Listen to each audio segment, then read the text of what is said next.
Pemanduan yang tidak berhemah, memandu laju dan tiada tumpuan ketika memandu seringkali mengundang petaka nahas. Akibat satu pihak cuai ketika memandu akan mengundang padah kepada orang lain dan orang lain yang tiada kena-mengena dalam situasi begitu terpaksa menerima akibatnya. Tetapi itulah hakikat yang terjadi. Kejadian nahas Tahun Baharu yang berlaku pada 1 Januari tahun 2016 dulu boleh memberikan gambaran tentang hakikat itu. Dalam kejadian yang berlaku di kampung Banggul Cica, Pasir Mas, Kelantan, mangsa dikatakan sedang menukar tayar keretanya yang telah pancit di tepi laluan umum kampung itu. Dengan tidak semena-mena, sebuah kereta lain merempuh mangsa dan mangsa meninggal di tempat kejadian. Syukurlah kesemua anak-anaknya telah dipindahkan ke tempat selamat dan teduh di sebuah bangsal sebelum kejadian itu. Jika anak-anaknya dibiarkan masih di dalam kereta, sudah tentu anak-anak mangsa juga akan mengalami situasi yang sama. Menceritakan kejadian berkenaan kepada CRTV, seorang anak mangsa, Naziatul Zainuddin dari Kampung Kerasak, Pasir Mas, Kelantan berkata, kejadian nahas itu berlaku pada 1 Januari tahun 2016 Tahun Baharu. Sebelum kejadian, kereta yang dipandu mama tayarnya pancit dekat lampu isyarat di Kampung Lati, Pasir Mas. Walaupun kereta itu pancit, mama masih terus memandu ke tempat selamat di tepi jalan di kawasan kejadian.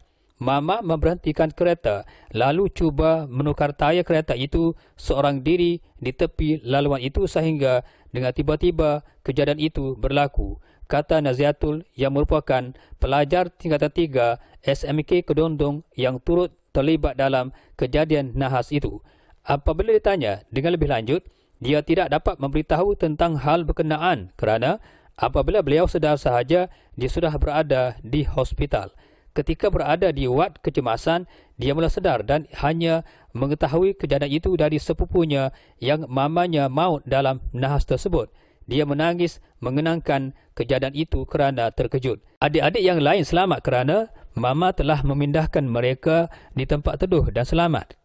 Keluarga kami seramai 9 orang semuanya. Saya hanya cedera ringan sementara mamanya meninggal di tempat kejadian kerana dirempuh kenderaan lain, ujar Naziatul. Sementara itu, suami mangsa Zainuddin Jusuf atau Din memberitahu ketika kejadian nahas itu dia tiada di tempat kejadian. Yang ada adalah anak perempuannya dan anak-anak yang lain. Mengimbas tentang hari kejadian, sebelum nahas itu berlaku, dia menerima panggilan telefon dari isterinya kira-kira jam 9.30 pagi yang menyatakan isterinya mengalami masalah tayar kereta pancit. Ketika panggilan itu masih berjalan, dia berada di tempat tiada talian, iaitu gangguan talian. Jadi katanya, beliau pasti isterinya ingin memaklumkan tentang masalah tayar keretanya yang pancit itu.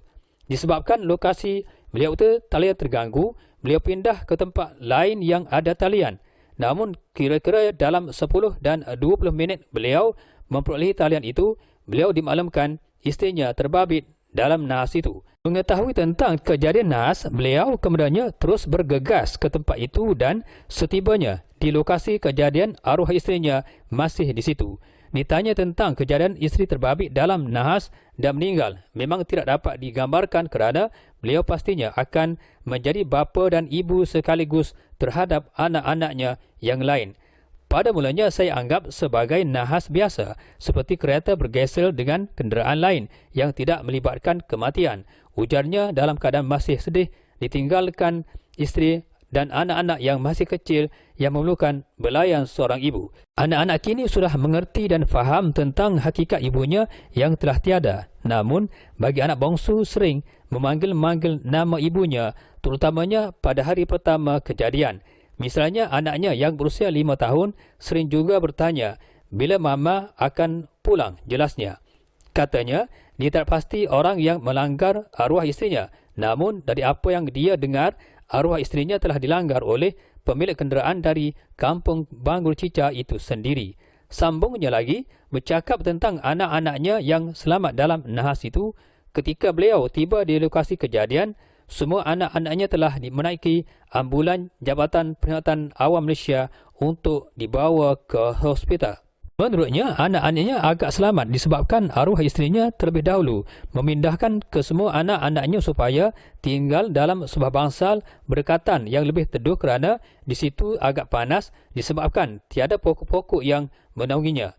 Katanya, agak bernasib baik Allah menggerakkan hatinya untuk meletakkan ke semua anak-anaknya di tempat teduh dan selamat.